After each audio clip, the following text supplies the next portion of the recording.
Etika Kedokteran dan Hukum Kesehatan untuk semester 9. Selama semester 9 pendidikan kedokteran, mahasiswa diperkenalkan pada konsep penting mengenai etika kedokteran dan hukum kesehatan. Hal ini sangat penting untuk memastikan profesionalisme, pelayanan yang berpusat pada pasien, serta kepatuhan hukum dalam praktik medis. Berikut adalah penjelasan rinci setiap komponen. 1. Prinsip etika medis.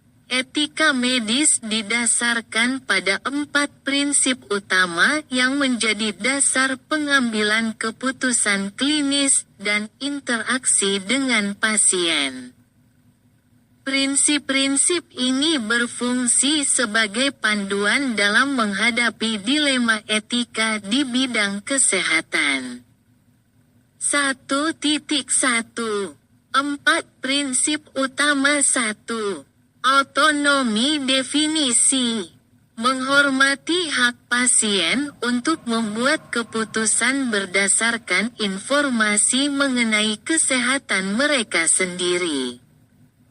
Penerapan, memastikan pasien sepenuhnya memahami kondisi mereka, pilihan pengobatan, dan kemungkinan hasil sebelum mengambil keputusan. Contoh, pasien kanker yang menolak kemoterapi setelah memahami risiko dan manfaatnya. 2. Beneficence definisi. Bertindak demi kepentingan terbaik pasien untuk mempromosikan kesehatan dan kesejahteraan mereka. Penerapan. Memberikan intervensi medis yang tepat waktu dan sesuai untuk mengutamakan kesejahteraan pasien. Contoh, merekomendasikan operasi penyelamatan jiwa pada pasien dalam kondisi kritis. 3. Non-maleficence definisi, menghindari bahaya pada pasien, baik melalui tindakan maupun kelalaian. Penerapan.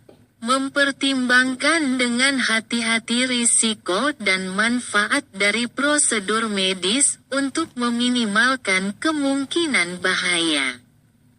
Contoh, menghindari pemeriksaan diagnostik yang tidak perlu yang dapat menyebabkan ketidaknyamanan atau paparan radiasi. 4. Justice definisi. Memastikan keadilan dan kesetaraan dalam distribusi sumber daya kesehatan. Penerapan, memberikan perawatan yang sama kepada semua pasien tanpa memandang status sosial ekonomi, etnis, atau latar belakang mereka. Contoh, memberikan tingkat perawatan yang sama kepada pasien yang tidak diasuransikan seperti kepada mereka yang memiliki asuransi. 1.2. Etika komunikasi dengan pasien. 1. Menyampaikan berita buruk kerangka kerja yang digunakan, speakers protokol, setting, ciptakan ruang yang privat dan tenang. P. Perception, pahami persepsi pasien tentang kondisi mereka. I.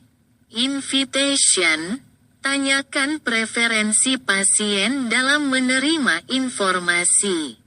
K. Knowledge, berikan informasi yang jelas dan jujur tentang diagnosis. E. Empati, tanggapi emosi pasien dengan penuh empati. S. Summary, rangkumlah dan diskusikan langkah selanjutnya. Poin utama, Gunakan bahasa yang sederhana dan mudah dipahami untuk memastikan pasien mengerti. Akui emosi pasien dan berikan dukungan emosional. 2. Tantangan etika dalam komunikasi, menyeimbangkan kejujuran dengan menjaga harapan pasien. Menghadapi permintaan keluarga untuk tidak memberitahu pasien tentang diagnosis. 2.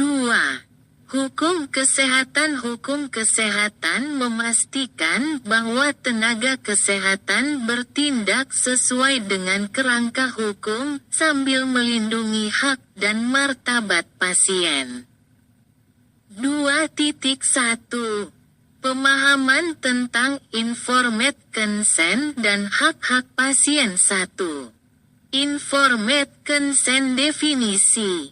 Proses mendapatkan persetujuan sukarela dari pasien untuk menjalani intervensi medis setelah memberikan informasi yang lengkap. Komponen penjelasan tentang diagnosis dan pengobatan yang diusulkan. Diskusi mengenai risiko, manfaat, dan alternatif. Kepastian bahwa pasien memahami dan menyetujui secara sukarela. 2. Penerapan dalam praktik klinis, wajib dilakukan sebelum prosedur bedah. Pemberian anestesi, atau partisipasi dalam penelitian klinis. Contoh, mendapatkan informed consent sebelum operasi sesar dengan menjelaskan risiko seperti infeksi atau perdarahan. 3. Hak-hak pasien. Hak atas informasi. Pasien berhak mendapatkan informasi lengkap tentang kondisi dan pengobatan mereka. Hak untuk menolak pengobatan, pasien dapat menolak intervensi medis. Meskipun hal tersebut dapat membahayakan kesehatan mereka. Hak atas privasi, menjaga kerahasiaan catatan medis dan informasi kesehatan pribadi. 2.2 Malpraktik medis dan perlindungan hukum bagi tenaga kesehatan. 1. Memahami malpraktik medis. Definisi, kegagalan tenaga kesehatan dalam memenuhi standar perawatan yang mengakibatkan kerugian pada pasien. Contoh kasus malpraktik, salah diagnosis yang menyebabkan penundaan pengobatan. Kesalahan bedah, seperti operasi di lokasi yang salah. Kesalahan pemberian obat, termasuk dosis yang salah. 2. Proses hukum dalam kasus malpraktik, pengajuan keluhan oleh pasien atau keluarganya. Investigasi oleh Komite Etika Medis atau otoritas hukum. Penentuan kelalaian dan pemberian kompensasi jika terbukti. 3. Perlindungan hukum bagi tenaga medis, dokumentasi.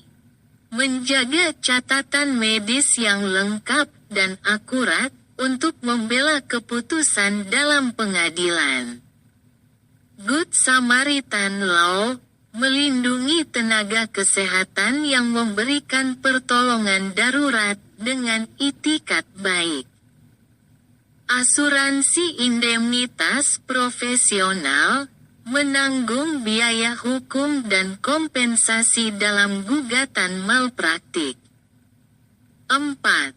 Dilema etika hukum, mengelola konflik antara otonomi pasien dan rekomendasi medis. Menangani penolakan pengobatan yang menyelamatkan nyawa karena alasan budaya atau agama.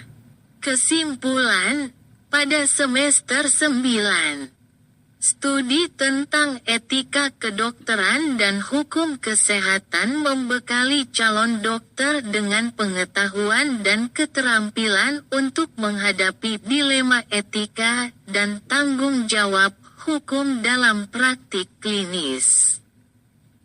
Dengan memahami prinsip-prinsip otonomi, beneficence, non-maleficence, dan justice, serta kerangka hukum yang mengatur informed consent dan malpraktik. Mahasiswa kedokteran lebih siap memberikan perawatan yang etis dan berpusat pada pasien sambil menjaga integritas profesional mereka.